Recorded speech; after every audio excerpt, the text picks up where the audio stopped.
ঘটা করে বিক্রি করা হচ্ছে ঘোড়ার মাংস।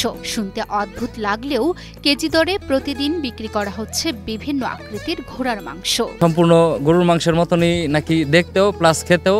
ঘোড়ার মাংস তো তাই আর কি অনেকজনের রুচিতে আসে না খাওয়ার জন্য। বন্ধু বান্ধবরা প্ল্যান করলাম যে না একটু হলো ট্রাই করে দেখবো, সেক্ষেত্রে আসা। তবে এই ঘোড়ার মাংস খাওয়া নিয়ে রয়েছে নানা বিতর্ক। কেউ বলছেন হালাল খাবার, আর কেউ বলছেন হারাম খাবার। আমাদের বাংলাদেশে এটা নিয়ে মিশ্র প্রতিক্রিয়া রয়েছে। কেউ বলছে হালাল হারাম, কিন্তু এটা আমরা জেনেছি যে মাকরু।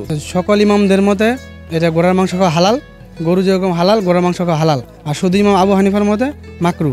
আর মাকরু জিনিস আপনার ইচ্ছা অনুযায়ী আপনি খাইতে পারেন। কিন্তু তর্ক বিতর্ককে পেছনে ফেলে 1 কেজি হলেও ঘোড়ার মাংসের স্বাদ নিতে আসছেন ক্রেতারা। আসলে বাংলাদেশে ঘোড়ার মাংস খাওয়া নিয়ে অনেক মিশ্র প্রতিক্রিয়া রয়েছে, কিন্তু পৃথিবীতে অনেকগুলো মুসলিম কান্ট্রি আছে, যেমন বিশেষ করে মিডল ইস্ট, দুবাই, তাজিকিস্তান সহ আরো অনেকগুলো দেশ আছে, যেসব দেশে ঘোড়ার মাংস কিন্তু অ্যাভেলেবেল খাওয়া হচ্ছে। আমি আজকে এসেছি, আজকে সকাল থেকে এখন পর্যন্ত আছি।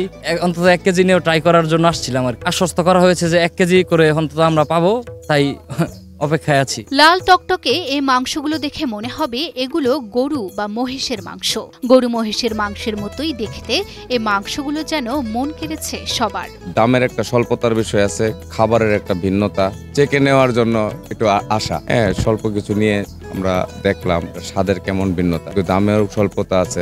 এর সামনে সবার সামনে জবাই করে বিক্রি করছে, এটা একটা দেখার মধ্যে একটা তৃপ্তি আছে। গরু বা মহিষের মাংস মনে হলেও বাস্তবে এটি ঘোড়ার মাংস।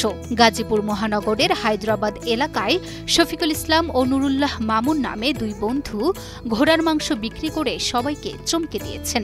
জিনিসটা হলো অবহেলিত ছিল বাংলাদেশে, যদিও জিনিসটা ছিল খাওয়া হালাল ছিল, কিন্তু হালালের ব্যাপারে কোনো ছিল না, প্রচারণা ছিল না। দেশে আমি দুবাই যাই 2010 সালে, ওইখানে আমি সবের থেকে গোস্ত কিনি, বাংলাদেশি টাকা প্রায় 2700 টাকা কেজি পড়লো। নিচে লেখা দেখলাম হালাল। আমি চিন্তা ভাবনা করলাম তাহলে হালাল যেহেতু আসে জিনিসটা, এটাকে কিভাবে সবার মাঝে প্রচার করা যায় এবং সবাইকে গোস্ত বিতরণ করা যায়। এবং নুরুল্লাহ মামুন আমার বন্ধু, উনি দুবাই গিয়েছিল, ওইখান থেকে উনি 2 কেজি ঘোড়ার গোস্ত আনে, ওটা আমরা খাই। তারপর আমরা বাজার থেকে আরেকটি ঘোড়া ক্রয় করি এবং ওইটা আমাদের বন্ধু বান্ধব নিয়ে আমরা খাই। তারপর আমাদের বুঝতে পারি যে ঘোড়ার গোস্ত বেশ ভালো ও এটা বাণিজ্যিক আকারে করা যায়। তারপর থেকে আমরা চিন্তা ভাবনা করে 2025 সালের জানুয়ারি মাস থেকে এটা বাণিজ্যিক আকারে শুরু করি। গরুর মাংসের মতোই সুস্বাদু, কিন্তু তুলনামূলক সস্তা। এ কারণেই ঘোড়ার মাংসের প্রতি ঝুঁকছেন অনেকে। প্রতি কেজি ঘোড়ার মাংস 250 টাকা করে বিক্রি হলেও এখন তা বেড়ে বিক্রি হচ্ছে 333 টাকা দরে। তবু দাম কমানোর দাবি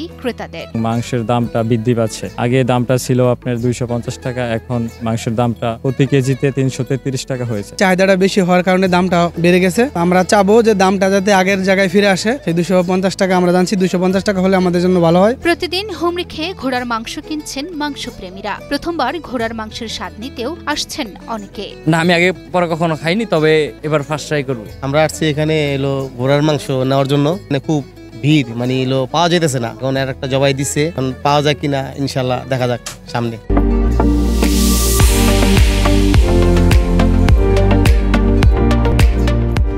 ঘোড়ার মাংসের স্বাদ নিতে দূর দূরান্ত থেকে এসে ভিড় করছেন নানা বয়সী মানুষ। চাহিদা মতো ঘোড়ার মাংস কিনে বাড়ি ফিরছেন ক্রেতারা।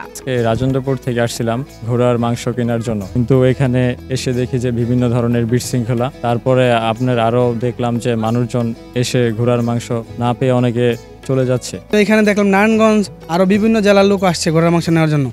নরমালি বাংলাদেশে কোথাও এরকম জবাই হয় না, গাজীপুর এই প্রথম। এদিকে আবার ঘন্টার পর ঘন্টা দীর্ঘ লাইনে দাঁড়িয়েও মাংস না পেয়ে হতাশ কিছু কিছু ক্রেতা। খালি হাতে বাড়ি ফিরছেন অনেকে। না, আমি আজকে মাংস পাই নাই। আজকে মাংসর চাহিদা ছিল অনেক বেশি। আজকে 13টা ঘোড়া জবাই করা হয়। অনেক শত শত লোক আসছে, এই জন্য আমি সিরিয়াল পাইনি।